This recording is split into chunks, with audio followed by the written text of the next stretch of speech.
2. I'm pressing the button. Hello and welcome to Cabin Fever Radio Novela.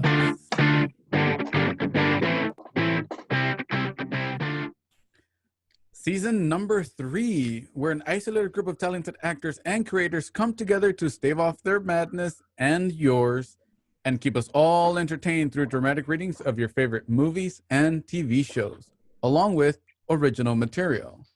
This episode is sponsored by Vengeance Turns, an original Cabin Fever radio show and podcast, but we'll hear more about them later in the show. I am your host for the evening, Mr. David Rano, and in this season, we're focusing on feature-length films. And joining us for the reading is Kelsey Jaffer, Steven Cicero, Braxton Ray, Rob Fury, Marissa Martin, David Ross, and Jess B. How's everybody doing today? We're doing all right. Ready for the finale. Doing, Tommy, are you ready for this night? How you doing, Mr. David Arano, huh? How you doing? We're doing pretty good. And by the accent, you can tell what story we are continuing. This is GOODFELLAS, written by Nicholas Pileggi and Martin Scorsese. This will be the 4th and final part of GOODFELLAS. But before we continue, be sure to follow, like, and subscribe to Cabin Fever Radio on all social medias. The links will be in the description below, as well as the links to our cast members, so you can stay up to date with our various shows, especially our original radio novella, Vengeance Turns, which is available on Spotify and all major platforms. And if we're all pretty good to go, we left off with the somewhat brutal killing of Stacks. And what is to come? We will find out soon. Because I'll tell you, because I was there. So we're going to come back in, and we're in Robert's lounge. Henry walks into the bar, and there's also Jimmy, Tommy, Frankie, and Marty there, and everyone's celebrating. Give him a drink. Listen, I got to talk to you. Have a drink first. Henry swallows the drink in one gulp. Yeah, I still have to talk to you. Jimmy grabs Henry around the neck and walks them back towards the bathroom. Oh, yeah? Anything you say. Now they're in the bathroom.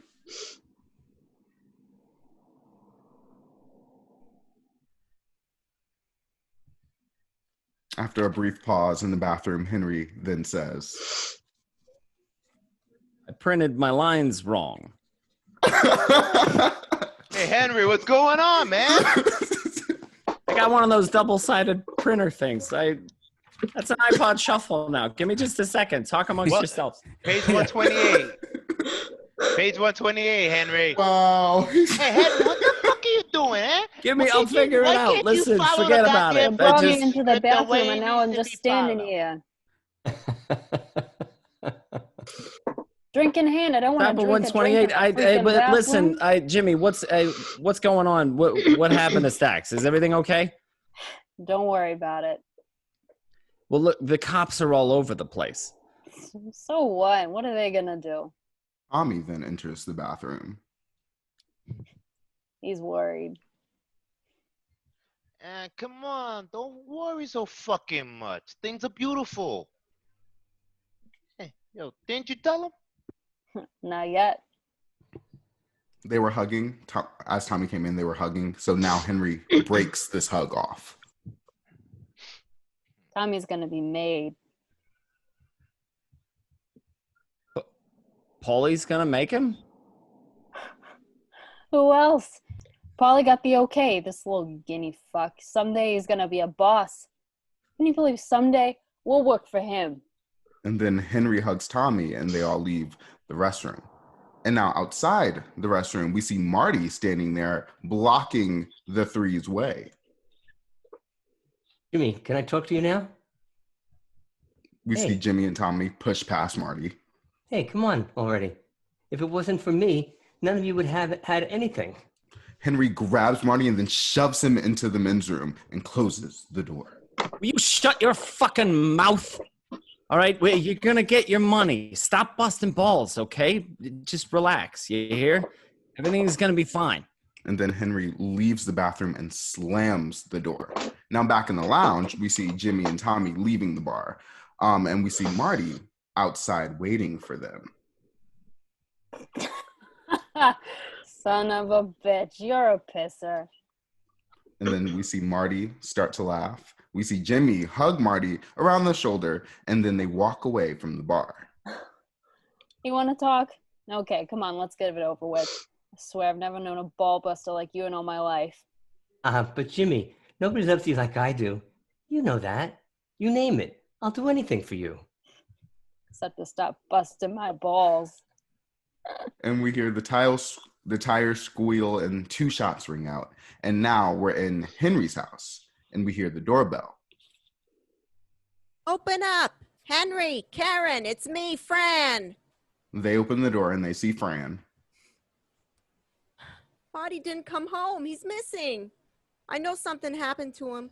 Jesus, what could happen? He got drunk. He passed out somewhere. I'll go looking for him in the morning.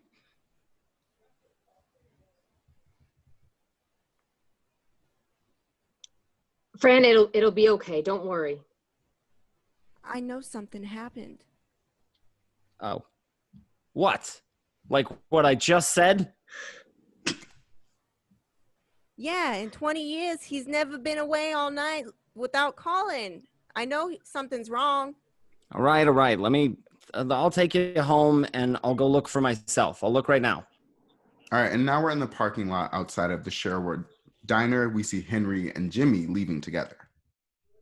What do you want me to tell Fran? No gives a fuck. Tell her he ran away with a broad. What do you care about her? Jimmy spots 2 FBI men who've been tailing him in their unmarked car, and he starts towards the car. Hey, watch this. Oh, come on. Don't fuck around. I do it all the time. Bust their fucking balls. Jimmy, come on. Fuck them. Don't give them the satisfaction. Jimmy still tiptoes up to the agents' cars and then starts knocking on the window. And then the agents, they look up and they see Jimmy staring at them. Hey, come on, fuckos. Let's go for a ride. I keep them all fucking night. And then Henry's going to walk to his own car. But we see Jimmy roar off and we hear the squeal of tires and brakes as Jimmy and the agents are suddenly in this like high-speed chase, I guess. And now we see this pink Cadillac parked on Brooklyn Street. And we see some youngsters walk over to the car and they're giggling. One boy sneaks up alongside the car, peeks inside, and we hear a yell. And then we see the bodies of Johnny Roast Beef and his wife Dolores slumped against each other on the front seat. Blood has caked all over their faces from the bullet holes in their heads. And now we see a large dumpster behind the diner near the airport. And we see these large garbage trucks back up to the dumpster as a garbage man pulls 2 steel cables to ring the top of the dumpster. And then he tightens the cable, does all of that dumpster man stuff, climbs on top of the dumpster as it's tipped over. And guess what I saw? An arm fall over the side as the dumpster tips. Then we see another arm, and then we see the dead faces of who? Frenchie, McMahon, and Joe Buddha, as the garbage man screams to the other guy to stop, like, oh my gosh, what's happening? And now we're at Bunts Point Market, and we see the open door of a large refrigeration truck.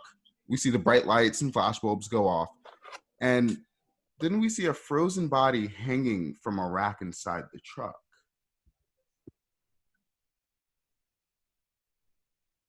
Jimmy was cutting every link between himself and the robbery. But it had nothing to do with me. I gave Jimmy the tip and he gave me some Christmas money, but from then on, I kept my mouth shut. I knew Jimmy. He had the cash. It was his. I know he kicked some money upstairs to Paulie, but that was it. It made him. It made him stick to every turn money over. It made him sick to turn money over to every guy who helped him steal it. He'd rather whack him. Anyway, what did I care? I wasn't asking for anything. And besides, Jimmy was making nice money with me through my Pittsburgh connections. But still, for months after the robbery, they were finding bodies all over. And then as we look closer, we see that this body is Frankie Carbone's body. Yeah, when they found Frankie in the meat truck, he was frozen so stiff it took 2 days to thaw him out so that they could do the autopsy. And now we're back at the Sherwood Diner, and we see Henry and Jimmy seated in a nice window booth, and they're just eating their breakfast. You know, still, I never saw Jimmy so happy. He was like a kid. We had money coming in through Pittsburgh people, and after a while, even the Lufthansa thing began to calm down. But the thing that made Jimmy so happy was that morning was this was the thing that was, sorry, I get so excited and emotional talking about it. But the thing that Jimmy was so excited about that morning was that this was the day that Tommy was going to get made. And now we're at Tommy's mother's house. He's all dressed up. He kisses his mother. He walks down the stairs towards two wise guys and into a waiting car. God, Jimmy was so excited. You'd think he was getting made. He must have made 4 calls to Tommy's house. They had a signal all set up like kids do, so we'd know right the moment the ceremony was over. Back at the diner, Jimmy has finished his breakfast. Henry's working on some food. You want the melon? Nah. Better call again. Jimmy and I could never be made because we had Irish blood. It didn't even matter that my mother was Sicilian. To become a member of the crew, you had to be 100% Italian, so that they could trace your relatives all the way back to the old country. And now we see a garage, and we see this car pull into this garage, and the door close. And then back at the Sherwood Diner, from Henry's point of view, we see Jimmy cross the parking lot to an outside phone booth on the side of the road.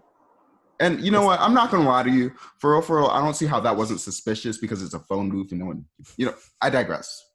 Henry then says, it's the highest honor they can give you. It means you're finally a member of the crew. It means that nobody can fuck around with you. And it also means that you can fuck around with anybody. It's like a license to steal. And back in this basement room, we see Tommy walk into the room, followed by the two wise guys. As far as Jimmy was concerned with Tommy being made, it was like we were all being made. We would now have one of our own guys as a member. Tommy walks into the room, and then we see a mobster appear behind him, put a gun to his head, and fire. Tommy drops to the ground in a heap. Yeah, except they didn't make Tommy that day. Back in the phone booth, Jimmy slams down the phone with so much strength that the booth just shudders. They killed him. It was revenge for Billy Bats. Jimmy turns around. Jimmy's crying. Then we see Henry hurrying to console Jimmy. And there was nothing we could do. Bats was a made man, and Tommy wasn't. We had to sit still and take it. It was among the Italians, and it was real greaseball shit. They even shot Tommy in the face so that his mother couldn't have an open casket at the funeral. Now the date is Sunday, January 11th, 1979. It's 6:55 in the morning. We're at Henry's driveway. We see him putting a paper bag filled with guns into the trunk of his car. We hear a loud noise of a helicopter. We see Henry look up, and it's a red helicopter. Henry slams the trunk closed. I was going to be busy all day. I had to drop off some 38s at Jimmy's house to match some silencers that he had gotten. I had to pick up my brother at the hospital and drive him back to the house for dinner. And then I had to pick up some new Pittsburgh stuff for Lois to fly down to some customers that I had near Atlanta. And as Henry is driving his car, he still is noticing that helicopter in the corner of his eye. At Jimmy's doorway, we see Jimmy grab one of the guns in his doorway and try to screw on a silencer he had in his pocket, but it just is not working. What fucking good are these things? They don't fit. What do I need this for? I'm not paying for this shit. Yeah, I knew right away Jimmy wasn't going to want the guns. And I only got the guns for Jimmy. But what could I do? He didn't even want them. So I didn't say a thing. Jimmy was pissed. He didn't even say goodbye. So we see Henry putting the bag of guns back into his trunk. And now it's 8:05. And we see Henry speeding in his car towards the rise, on the highway he was speeding. I knew the Pittsburgh guys always wanted guns. And since I was going to see them later in the afternoon to pick up for the delivery, I was pretty sure I was going to get my money back anyways. And he looks up, and again he sees that red helicopter. And now, in the hospital room, Henry arrives in his brother Michael's room. Michael is all dressed, and he's sitting in a wheelchair, and he's waiting, ready to go. Yeah, when I finally got there to pick up Michael, his doctor wanted to put me in a bed. I told him about the accident. I said I was partying all night. He took mercy on me. He gave me 10 milligrams of Valium and sent me home. My plan was to drop off my brother at the house and then go pick up Karen. Again, so now we're again back in Henry's car. Michael's there. Henry looks up, and he sees that red helicopter. I think that fucking helicopter's following me. Are you nuts? Now in Henry's kitchen, we see Michael in his wheelchair. He's chopping up some celery. Henry's making meatballs. Lois is also there helping Karen do what Karen's doing. Lois's overnight bag is on the kitchen table, surrounded by food. The children are all around playing in the kitchen as well.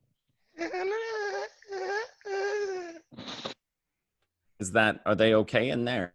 That sounded like a strange noise for children to make. I was a little bit worried about them, but they're okay, I promise. All right. Well, I was cooking dinner that night, and I had to start braising the beef, the pork butt, and the veal shanks for the tomato sauce. It was Michael's favorite. And I was making the ziti with the meat gravy, and I was planning to roast those same peppers over the flames.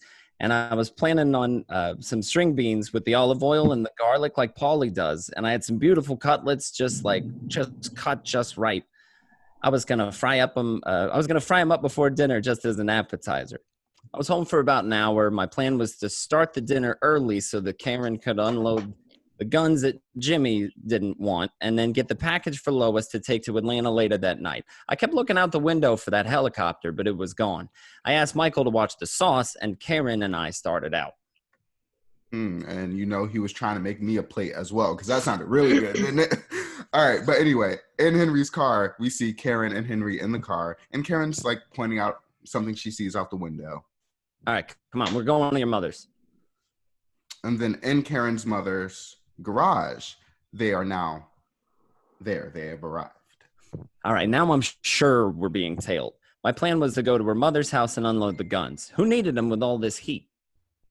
And he's just putting guns in these garbage cans.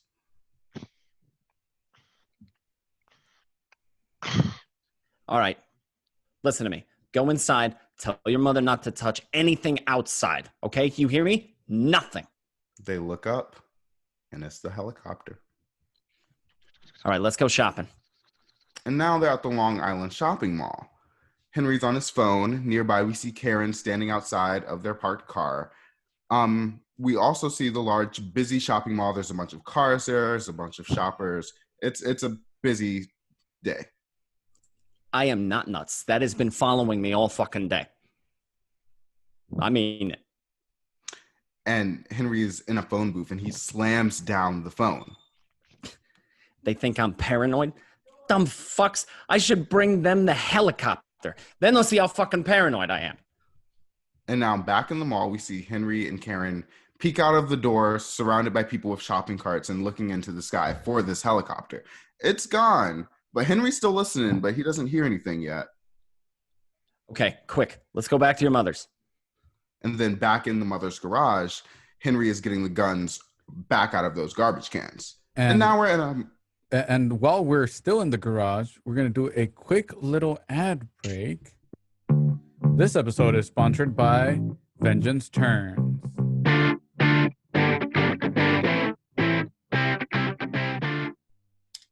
An original radio show and podcast entitled Vengeance Turns takes place in 1876 California. A young woman loses everything, including her beloved husband, son, and daughter, in a violent attack that leaves her for dead, and with a lust for bloody vengeance that turns her into a murderous vigilante. All 4 chapters, in their fully produced form, that include special sound effects and an original score, are available today. You can listen to Vengeance Turns on all major platforms such as Spotify and Apple Podcasts. Get a direct link to all chapters in the description below, or simply visit vengeanceturns.com. That is vengeanceturns.com. What are you waiting for? Go check it out after the show and let us know what you think. And if you enjoy, share. Remember, that is vengeanceturns.com.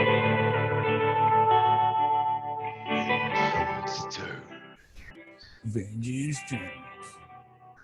Thank you, Vengeance Turns. That's Vengeance Turns. And now, back to the garage. So in the garage, Henry is just getting the guns out of the garbage can. And then, now we're in the motel apartment, and we see one of the Pittsburgh dealers just laughing as Henry gives him the package of guns. And for some great reason, there's just this rando young man standing in the room as well.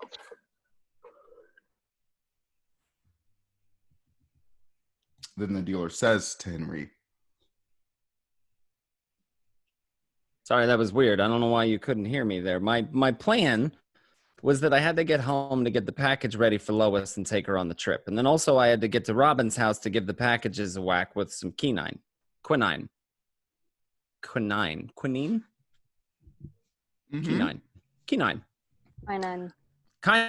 Thank you. Quinine.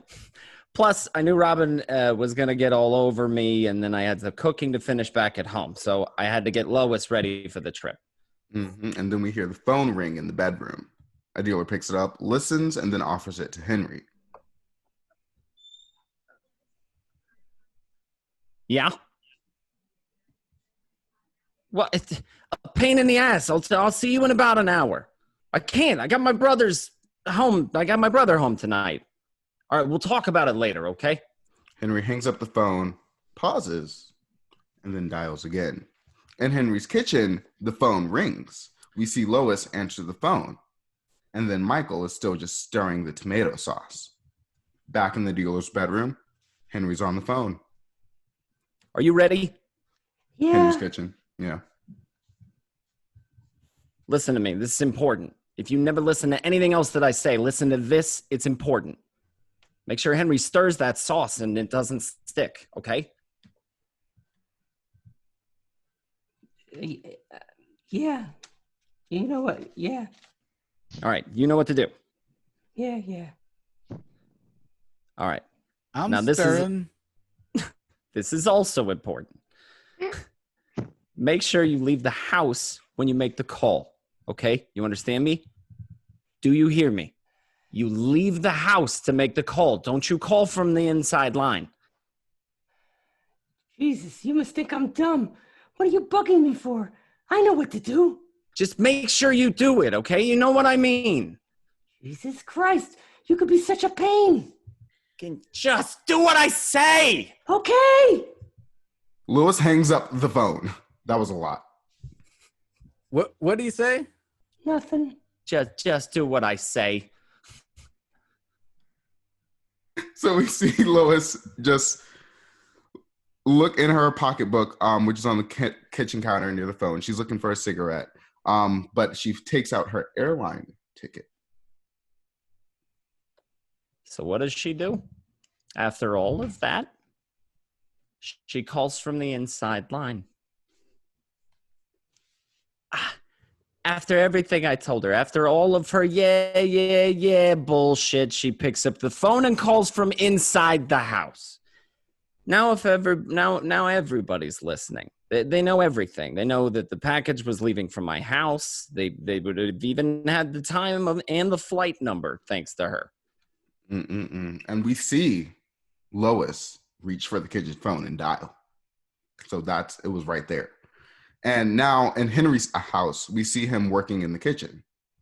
All right, as soon as I got home, I started cooking. I had a few hours until Lois's flight. I told my brother to keep an eye on the stove. All day long, this poor guy's just been watching the helicopters and tomato sauce.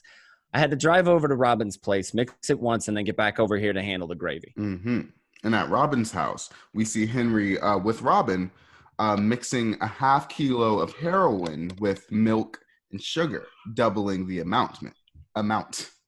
So there's a silence between them. Henry looks at his watch. Robin pauses and sniffs a line of coke that she has prepared for herself. Then Henry obviously snorts some coke as well.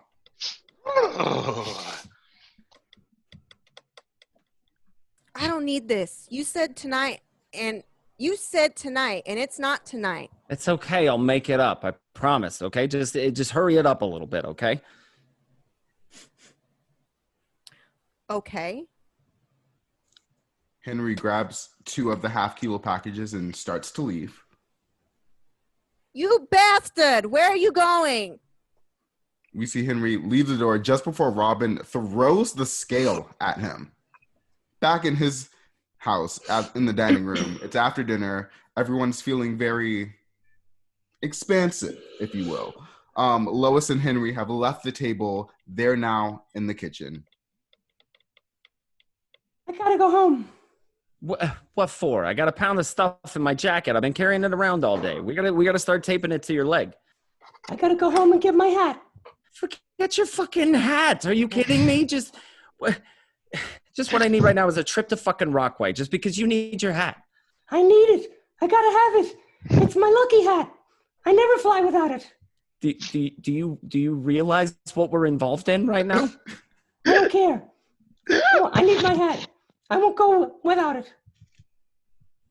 All right, what can I do? If she insisted, I got to drive her out to get the goddamn hat. I threw the package in the kitchen and went to take her home. And now, back in Henry's driveway, we see him and Lois get into the car. They start to move out of the driveway.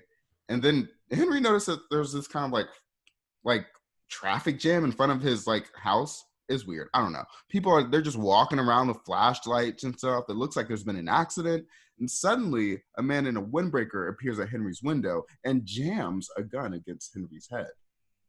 One move, motherfucker, and I'll blow you away. Yeah, for a second there, I thought I was dead. but when I heard all the noise, I knew they were cops. Because only cops talk like that. If they had been wise guys, I wouldn't have heard anything. I would just be dead. Back in Henry's house, in his bathroom, we see Karen flushing heroin down the toilet, and we hear the FBI people, they're downstairs. And then Michael and the children are also downstairs. We see Karen go to the bureau dresser, grab a small caliber gun, lift her dress, and grimacing, shove the cold metal into her underpants. And now in the FBI office, we see Henry seated and surrounded by all these FBI men, and this prosecutor, Edward McDonald. We see Lois is brought in past Henry. She's ushered into a different room. We see the dealers ushered past Henry and placed into another room. It's a whole operation. Yeah, all day I thought the guys in the helicopter were just local cops busting my balls for Lufthansa. But they turned out to be narcs. They've been on me a month. Phone taps, surveillance. Yeah, the whole 9 yards. We see Robin is brought in, followed by 2 cops carrying cardboard boxes just filled with the pots and the scales and everything else from Robin's table. The cops put into boxes all of this stuff right where Henry can see him. And then we see one of the narcs lick his finger after wiping it across one of the bowls. And he smiles at Henry. Now we're in the prison visiting area. We see Henry and Karen. They're just seated at this table in the visiting area. And Henry's looking around at the guards, whispering to Karen. Jimmy's calling every day. It's urgent. What did he say exactly? At least Jimmy and Mickey want help. I talk to Mickey every day. That's more than I can say for the rest. Well, Paulie will calm down. You'll see. And now at Jimmy's house, we see Mickey on the phone. I told Jimmy the cops took our cars and froze our bank accounts, and he offered to get me some money. He wants to know what's happening. You gotta meet him. All right, listen, fuck Jimmy and the money. Didn't I tell you I gotta get out of here first? I gotta straighten everything out with Paulie or I'm dead anyway. And just right in the background of that image, we see Jimmy Conway in the background. So again, in the prison visiting area, it's still Karen and Henry. Then you're safer in here. Here? They'll kill me here. I gotta get out of here. They're all afraid I'm gonna rat them out. People are already looking to walk away from me. I'm dead in here. You gotta get me out. Who's gonna do that? Get me out. And now we see Henry hurry out of the prison. Karen has got him out, I guess. Yeah, well, Karen finally got her mother to put up her house for my bail. So I was out. And I remember Karen I had and her this feeling mother- like, oh. And Karen and her mother are waiting in the car as he walks to them.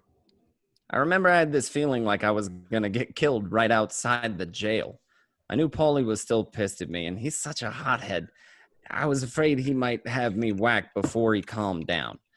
And I knew I was also worried about Jimmy. Jimmy knew if Paulie found out he was in the drug deals with me, then Paulie would have Jimmy whacked even before he had me whacked.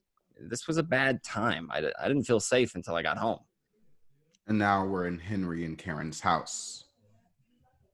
All right, so now the plan was to stay alive long enough to sell the dope that the cops never found and then disappear for a little while until I could get things just straightened out. Where's the stuff? What are you talking about? You know, the stuff that I left. I flushed it down the toilet. You what? What did you want me to do with it? They were all over the house. Are you fucking nuts? That was 40, 50, that was 50,000.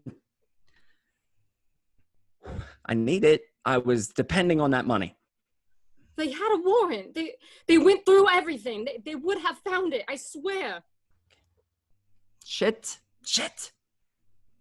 You know they never would have found it. Why did you do that? Why did you do that? Oh, no. Just why? Why? And then we see them holding onto each other as they cry and scream and let loose all of their emotions. And then we see them asleep. And we see a gun in Henry's hand as he sleeps. And now, back in Gefkin's bar. It's closed, but inside, Paul Cicero is in the kitchen cooking peppers and eggs in a frying pan. There are some mobsters about, butchers, an old lady for some reason. There's a pretty big audience. I warned you 1,000,000 times. Look, I've been fucked up ever since I got out. You think I didn't know what you were doing? Look, it was easy money. I did it in the can. I learned the junk business in the can, Paulie. Right in my face. You looked in my face and you lied. But Paulie, I'm sorry. You know, you got to believe me. I was fucking crazy. Like, now I'm okay. Okay, I can be trusted. I'm clean now. On my children, believe me. 2 weeks, cold turkey, waiting for that bail. Got my head together. You thought I was some fucking jerk? Paulie, come on. I couldn't come to you. I didn't want to put you in this shit. You asked me not to. I was ashamed, Paulie, to come to you. I knew I was wrong. Paulie, you're all I got. I need help. You treated me like shit. Then Paulie reaches into his pocket, takes out a thick wad of cash, and puts it into Henry's hand. Here, take it. Now I gotta turn my back on you. $3,200. $3,200 for a lifetime. That's what he gave me. $3,200. It wouldn't even pay for the fucking coffin. Now I'm back in Henry and Karen's bedroom. I'm not going to run. Live the rest of our lives like rats? Is that what you want? Leave my mother? Leave my family? Never see anybody again. All right, we're going to leave then anyway, because if we stay around here, we're going to be dead. They're right. You are paranoid. And now we're at the jukebox storefront where we see Jimmy nervously pacing near the doorway. How is he? Is he okay? Are they busting his chops? He's okay. They sobered him up. Did he say what they're asking him about? Jimmy, I don't know. I got so much else on my mind. I got the kids. We got no money. I gotta talk to him as soon as I can. He says he's too hot. He doesn't even know I came here today. It's like he's crazy, Jimmy. I know. But it'll be okay. Don't worry, I got some money for you. It's down the block. Then we see Jimmy lead Karen to the edge of the sidewalk and point down the block toward another row of stores. Third store down. Jimmy just stood there on the sidewalk. It felt funny.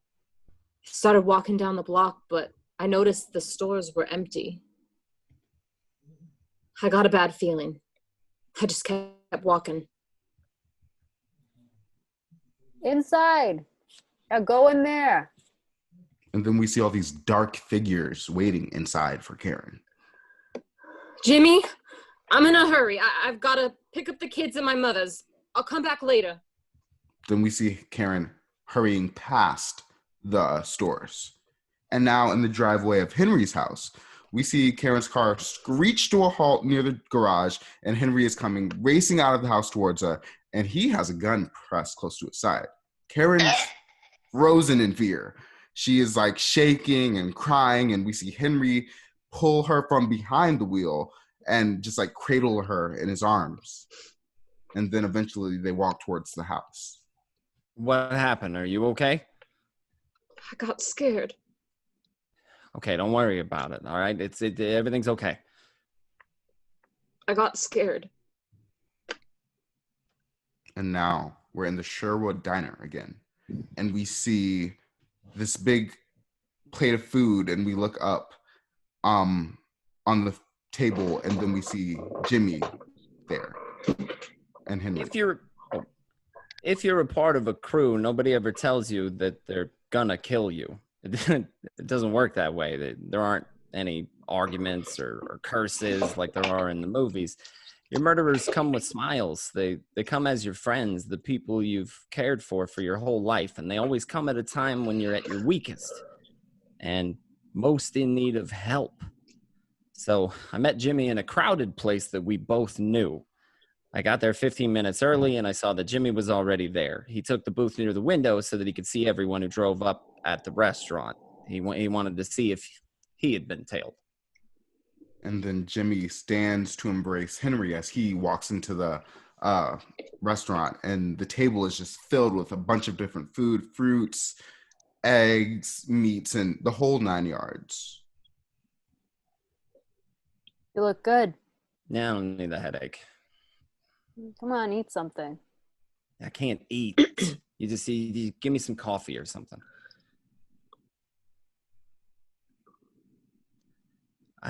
He was jumpy. He hadn't touched a thing on the table. In the old days, Jimmy would have ordered doubles and eaten it all. On the surface, of course, everything was supposed to be fine. We were supposed to be discussing the case, just like we always would. But I had a feeling Jimmy was trying to sense whether I was gonna rat him out to try to save my neck.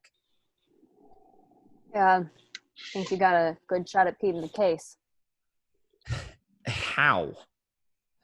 It's that rat bastard from Pittsburgh. He ratted you all out. He's been a rat since he got busted in Pittsburgh. Yeah. He's hiding, son of a bitch, in Florida. Yeah? I want you and Anthony to go down there and take care of that bastard. Without him, they got no case. And then we see Jimmy giving Henry a piece of paper. Well, see, Jimmy had never been asked to whack somebody before. Not asked to whack somebody, but now he was being asked to go down to Florida and do a hit with Anthony. That's when I knew that I was never coming back from Florida. And then we see Jimmy and Henry sipping their coffee. Jimmy's eating some food. Henry passes Jimmy the salt. They're just finishing their breakfast and a dinner as if they didn't just say that they were going to whack somebody. Now, in the FBI office, we see Henry and McDonald. We also see Karen. Some FBI agents are standing nearby. We'll pack up everything and send it to you. I got dry cleaning. We'll pick it up. And at the jukebox storefront, we see Jimmy getting into the rear seat of an unmarked FBI car, and the mobsters watching. In the FBI office, we see Karen seated next to Henry on the sofa, McDonald's leaning against the desk. We see other FBI men playing with the children. Henry and Karen's suitcases are stacked near the sofa. We'll sell your house here and apply the money to your new name. Listen, I don't want to live anywhere that's cold. I can't control that. I don't care who controls it. Nowhere that's cold. He's very bronchial. Mm-hmm. And then at Gefkin's bar, we see the FBI men filling the bar room. We see Paulie is surrounded by agents. He's being handcuffed and shoved towards the door. Again, back in this FBI office, we see Henry and McDonald arguing. What about the schools? Yeah. What about the kids' schools? Don't worry about the schools. We'll take care of the schools. I don't want them left back. They won't be left back. They'll stay in their grade. That's important. And now we're in the courtroom. It was easy for all of us to disappear. My house was in my mother-in-law's name. My cars were registered to my wife. My social security cards and driver's licenses were phonies. I never voted. I never paid taxes. My birth certificate and my arrest sheet. That's all you'd ever have to know I was even alive. The hardest thing was for me leaving the life. I still love the life. We were treated like movie stars with muscles, and we had it all just for the asking, or rather taking. And then we see Jimmy Conway seated at the defense table in a gray suit and some glasses. He almost looks like one of the lawyers. Our wives, mothers, kids, everybody rode along. I had paper bags filled with jewelry stashed in the kitchen with a sugar bowl full of Coke next to the bed. We see Mickey Conway crying. Anything I wanted was a phone call away. Free cars and the keys to a dozen hideout flats all over the city. I bet 20, 30 grand over a weekend. And then I'd either blow the winnings in a week or I'd go to the Sharks to pay back the bookies. Then we see Paulie Cicero looking older and much grayer, looking down, defeated. Then in 4 years, we see Henry again. And it didn't matter. When I was broke, I just went out and robbed some more. And we ran everything. We paid off lawyers. We paid off cops, everything. Everybody had their hands out. And now, it's all over. And now we see we're on a street in a Midwestern nondescript town. And I think that's the hardest part. Today, everything's different. There's no action. Like, this is the type of place with white picket fences. Yeah, I have to wait around like everybody else. They can't even get decent food. Right after I got here, I ordered some spaghetti with marinara sauce, and I got fucking egg noodles and ketchup. And now, in this weird neighborhood place, we see this man in his pajamas lean out to get the milk in the newspaper because they're that old fashioned that they like deliver milk to your door. And this man looks up, and it's Henry. It's like an average nobody now. Just living like everybody else. Yeah. And that's the end. And that is the story of Goodfellas that I promised that I would tell you. So you're welcome.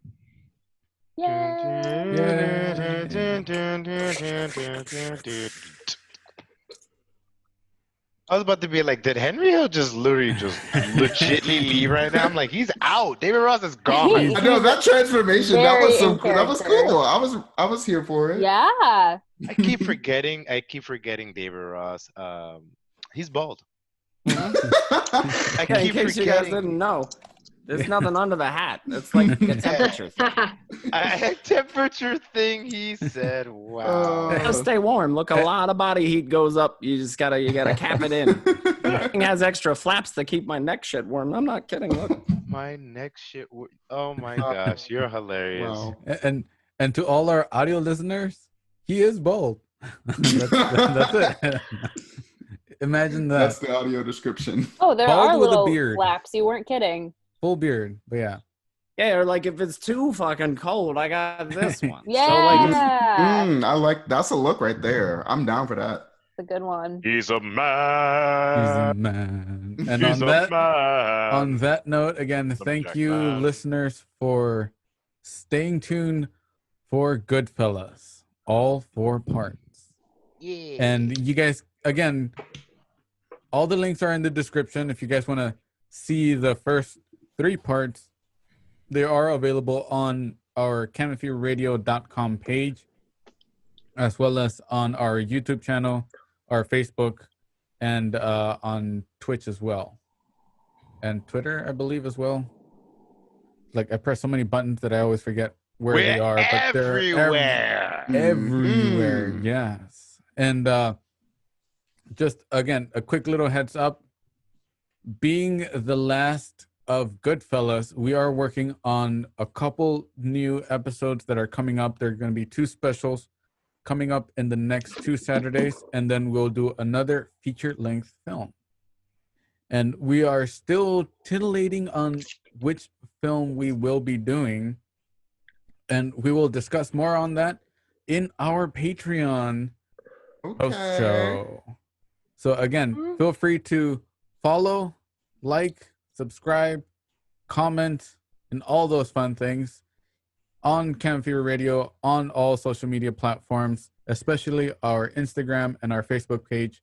Those, I believe, are the easiest ones that people can find us and comment and interact with us, as well as link up with all the cast members. All the Instagram links to them are in the description as well. And if you're listening to us on Spotify or Apple Podcast, be sure to check us out. And if you want to see the live version where you can see everybody's face, not just the audio, again, canfeverradio.com. And if you want to help and support us so we can continue to do what we are doing, go to patreon.com/cabinfeverradio. As simple as that. And you will get exclusive content only on Patreon, like our post show. And on that note, are you guys ready to go to the post show? Oh, yeah. So, again, thank you, listeners. We will see you next week. This is Cabin Fever Radio signing off. Okay.